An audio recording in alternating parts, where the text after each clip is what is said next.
दोस्तों नमस्कार। मेरा नाम है अनूप आकाश वर्मा और आप देख रहे हैं द रिपोर्टर हिंदी। आज के इस वीडियो में हम बात करेंगे उत्तर प्रदेश का आगामी विधानसभा चुनाव और असदुद्दीन ओवैसी। उत्तर प्रदेश में 2027 के विधानसभा चुनाव से पहले सबसे बड़े सवाल पर असदुद्दीन ओवैसी और उनकी पार्टी एआईएमआईएम की क्या भूमिका होगी, यह चहुंओर है। क्या ओवैसी यूपी के मुस्लिम वोट बैंक को बांट देंगे? कितनी सीटों पर लड़ेंगे? कितनी सीटें जीत सकते हैं और किसको इसमें सबसे ज्यादा नुकसान पहुंचेगा? यह सब इस वीडियो में हम डिटेल से कवर करने की कोशिश करेंगे। अगर आपको पॉलिटिक्स पसंद है तो फिर आप यह समझ लीजिए कि उत्तर प्रदेश की राजनीति से आप वाकिफ होंगे। ओवैसी की यूपी में क्या एंट्री है? असदुद्दीन ओवैसी की एआईएमआईएम पार्टी ने बिहार चुनावों में जो कमाल दिखाया, सीमांचल के 24 मुस्लिम बहुल इलाकों में सीटों विधानसभा क्षेत्रों में महागठबंधन को पटकनी दी, जहां पर विपक्ष 24 में से सिर्फ 5 सीटें बचा सका। वहीं असदुद्दीन ओवैसी ने 5 सीटों पर जीत दर्ज की और एनडीए को 14 सीटें मिली।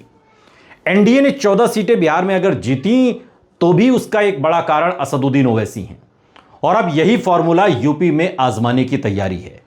एआईएमआईएम के यूपी अध्यक्ष शौकत अली ने साफ कहा है कि 2027 के चुनावों के लिए बड़े पैमाने पर तैयारी हो रही है। मुरादाबाद जैसे इलाकों में यूथ मीटिंग्स हो रही है, जहां समाजवादी पार्टी पर निशाना साधा जा रहा है। ओवैसी का टारगेट बहुत क्लियर है, मुस्लिम वोटर्स को मुस्लिम फर्स्ट एजेंडे से लुभाना। और बिहार और महाराष्ट्र निकाय चुनावों में उन्होंने साबित कर दिया कि वो विपक्ष के वोट काट सकते हैं और न सिर्फ काट सकते हैं बल्कि जीत भी सकते हैं। महाराष्ट्र में बीएमसी जैसे चुनावों में समाजवादी पार्टी के मुस्लिम वोट बैंक में सेंध लगाई, 8 वार्ड वहां पर जीते, जहां 30% उत्तर भारतीय मुसलमान वोटर हैं और अभी तक वहां पर अबू आजमी का कब्जा था। यूपी में 143-145 सीटें ऐसी हैं जहां पर मुस्लिम वोटर्स गेम चेंजर हैं, खासकर पश्चिमी उत्तर प्रदेश और तराई बेल्ट का इलाका। 70 सीटों पर 20% से ज्यादा मुस्लिम वोट हैं और सवाल यह कि कितनी सीटों पर असदुद्दीन ओवैसी लड़ेंगे। ओवैसी यूपी में बहुत आक्रामक रुख अपना रहे हैं। खबरें हैं कि वो 200 सीटों पर मुस्लिम कैंडिडेट उतार सकते हैं, लेकिन रियलिस्टिक अनुमान 100 से 150 सीटों का है, जहां पर मुस्लिम पॉपुलेशन 15 से 20% से ज्यादा है। बिहार मॉडल फॉलो करते हुए वो पहले 50 से 70 सीटों पर फोकस करेंगे, जैसे मुरादाबाद की सीटें हुई, सहारनपुर, बरेली, रामपुर, मेरठ, लखनऊ के कुछ हिस्से जो मुस्लिम बाहुल्य सीटें हैं। 2022 के यूपी चुनावों में एआईएमआईएम ने एक टेस्ट किया था और उस टेस्ट में उन्हें 0.49% का वोट शेयर और तकरीबन ठीक ठाक वोट उन्हें वहां पर मिले थे, लेकिन कोई सीट उन्होंने नहीं जीती। अब बिहार महाराष्ट्र की सफलता से कॉन्फिडेंस हाई है और एक रिपोर्ट के मुताबिक समाजवादी पार्टी की 15 ऐसी सीटें हैं जो ओवैसी के निशाने पर हैं। वो सीटें जहां पर समाजवादी पार्टी ने मुस्लिम वोटों से जीत हासिल की थी।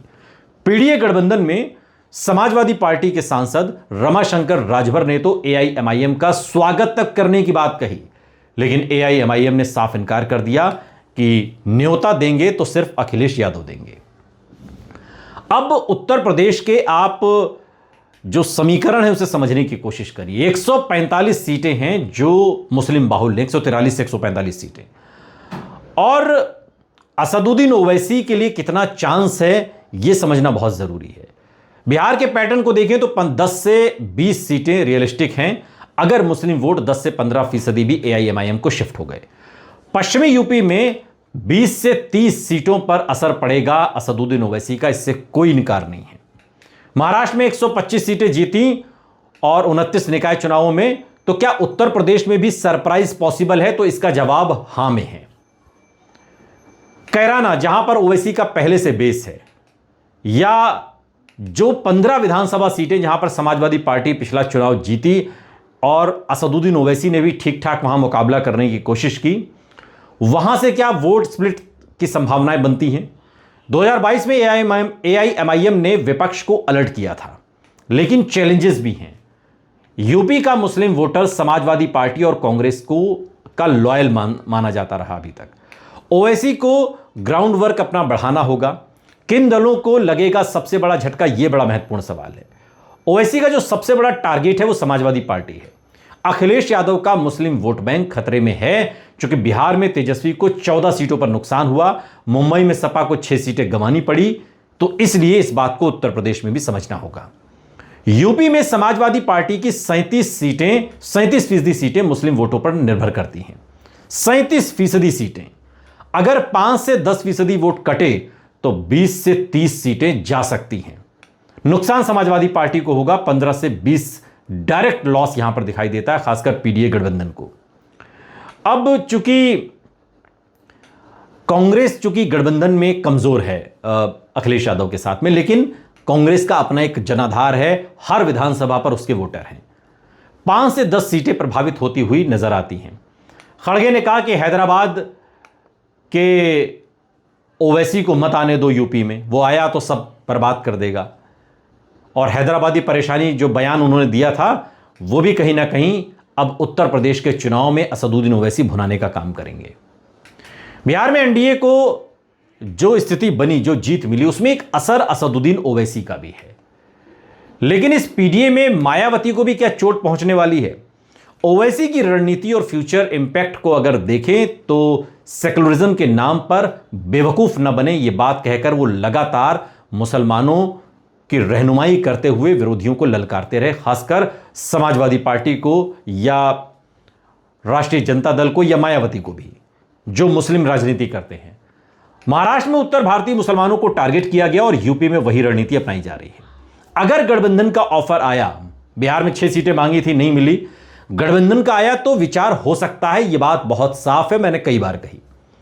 2027 में योगी वर्सेस अखिलेश के बीच असदुद्दीन ओवैसी एक तीसरा फैक्टर हैं। समाजवादी पार्टी के लिए मुश्किल है और बीजेपी के लिए राहत की बात, लेकिन ओवैसी खुद 5 से 10 सीटें जीतकर यूपी में अगर बेस बना लें तो नेशनल लेवल पर एक बड़ा प्लेयर वो बन सकते हैं। लेकिन यह तब होगा जब समाजवादी पार्टी के साथ उनका गठबंधन होगा। अगर गठबंधन होगा तभी उत्तर प्रदेश में असदुद्दीन ओवैसी का खाता खुलेगा, और अगर यह गठबंधन होगा तभी अखिलेश यादव उत्तर प्रदेश के मुख्यमंत्री बन सकते हैं, वरना बहुत मुश्किल है।